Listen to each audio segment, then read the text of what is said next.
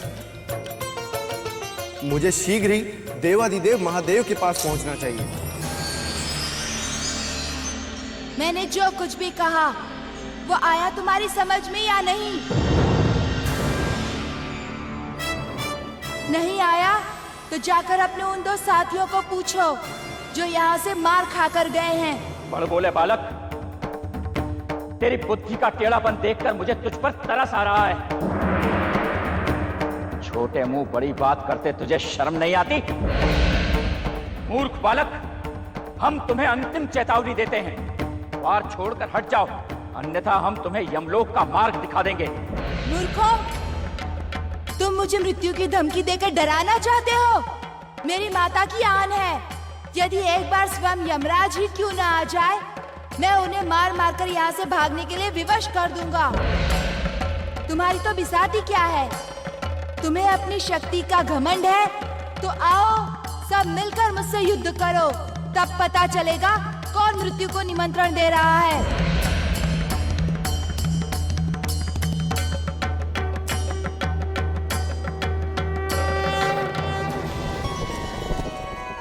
नारायण नारायण। देवाधिदेव महादेव को नारद का प्रणाम स्वीकार हो। कैलाश में आपका स्वागत है देवर्षि। संयोग से आज आप ठीक समय पर पधारे हैं। एक अनावश्यक संकट आ खड़ा हुआ है। यही बात है ना प्रभु कि एक बालक पार्वती पुत्र बनकर माता के द्वार पर डटा हुआ है और किसी को भी भवन में प्रवेश नहीं करने दे रहा है, यहाँ तक कि आपको भी नहीं। आप ठीक कह रहे हैं देवर्षि। प्रभु, आपका ये दास नारद समस्त लोकों में घट रही घटनाओं पर ध्यान रखता है, तभी तो आज आपकी सेवा में उपस्थित हुआ। नारायण नारायण। देवर्षि, त्रिलोक्य की समस्या हल करना बहुत आसान है, किंतु परिवार में उत्पन्न हुए कलह का समाधान करना बड़ा कठिन है, वो भी शिव परिवार में, जहां विविधता अपनी चरम सीमा पर है। हे महादेव, ये कोई साधारण पारिवारिक समस्या नहीं है। यहाँ पर तो शक्ति परीक्षण की संभावना स्पष्ट दिखाई दे रही है। एक ओर माता पार्वती के संकल्प का प्रतिनिधि हुए बालक और दूसरी ओर महान बलशाली शिवगण। मुझे तो कुछ नारायण नारायण। नारद जी, आपका अनुमान सत्य है। जिस प्रकार वो बालक बातें करता है वो कोई साधारण बालक नहीं लगता। कोई अनहोनी ना घटे इससे पूर्व आप भगवान विष्णु और पितामह ब्रह्मा जी को कैलाश में हो रही घटनाओं की सूचना दे दें। संभवतः वे ही आकर इस समस्या का कोई निदान कर सकें। जैसी आपकी आज्ञा प्रभु। नारायण नारायण। बहुत धमका लिया तुमने मुझे। यदि तुम में शक्ति है तो सामने आकर मुझसे युद्ध करो। शिवगणों, सोच समझकर आगे बढ़ना। एक और माता पार्वती पुत्र मैं अकेला बालक और दूसरी ओर तुम अस्त्र शस्त्रों से लदे अनेक शिवगण। सोच लो, यदि तुम पराजित हो गए तो तुम्हें ही नहीं, तुम्हारे स्वामी शिवजी को भी लज्जित होना होगा। ध्यान रखो, हार जीत तुम्हारे मेरे बीच नहीं, स्वयं माता पार्वती और शिव जी के बीच मानी जाएगी। हम तुझे एक अवसर और देते हैं, सावधान करते हैं तुझे। द्वार छोड़कर हट जाओ, और वैसे भी तुम जैसे छोटे बालक पर प्रहार करना हमें उचित नहीं लगता। मूर्ख शिवगणों, अबोध मैं नहीं, अबोध तुम हो। युद्ध से बचते हुए मुझे बातों में बहलाकर यहाँ से हटाना चाहते हो। मुझे देखो, मैं माता का दिया गया शक्ति दंड लिए तुम्हारे सामने खड़ा हूँ। तुम में साहस है तो मुझसे युद्ध करो, अन्यथा यहाँ से बिना मार खाए भाग जाओ। हर हर महादेव।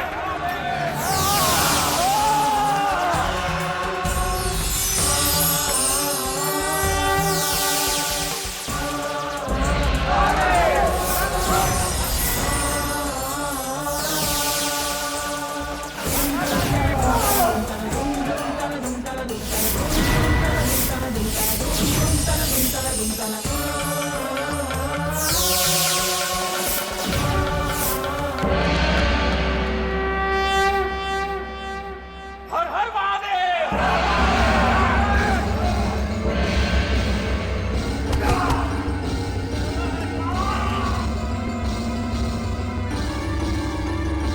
हर हर महादेव।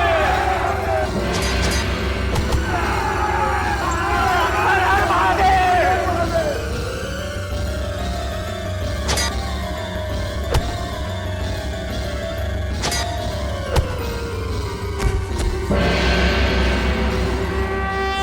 श्री गणेश ये लीला तुम्हारी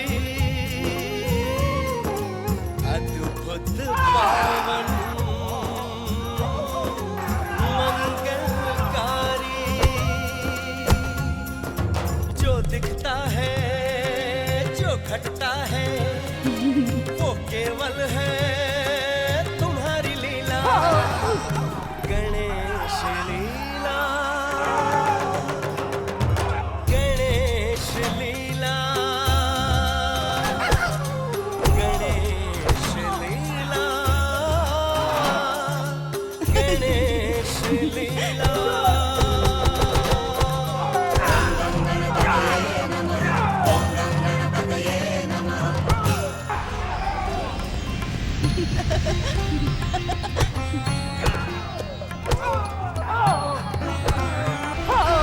रिद्धि सिद्धि के तुम हो दाता, बुद्धि शुद्धि के तुम ही हो दाता, अगम अगोचर अष्ट विनायक हम सब के तुम हो दाता। गणेश लीला, गणेश लीला, भाग गए कायर कहीं के। गणेश